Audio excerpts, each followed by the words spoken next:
Ingabe uhlushwa isifo sehlombe eliqinile kanye nobuhlungu nokukhinyabezeka kwehlombe? Khona-ke le video iyakufanele. Ngokwesifo sehlombe eliqinile, sivame ukubhala imithi yokunciphisa ubuhlungu ukuze sinciphise ubuhlungu. Siphinde sibhalela ukwelashwa ngokomzimba ekhaya lapho iziguli zingelula ihlombe lazo ngezivivinyo ezihamba kancane futhi zibuyise ukunyakaza kwazo. Uma lokhu kungasebenzi, khona-ke i-physiotherapy esikhungweni esiyisipesheli sokwelashwa okunjalo ngokuvamile inikezwa. Kukusiza ukuthi unciphise ubuhlungu bakho futhi uthole ukunyakaza okuphezulu ngendlela ephumelela kakhulu ngangokunokwenzeka.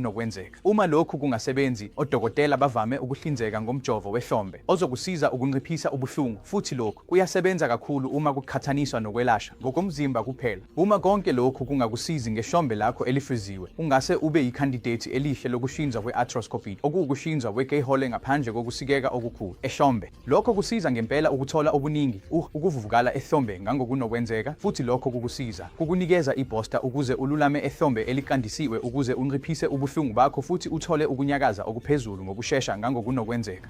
Ngakho-ke sicela ungahlupheki ngesifo sehlombe eliqinile, futhi kukhona izindlela zokwelapha.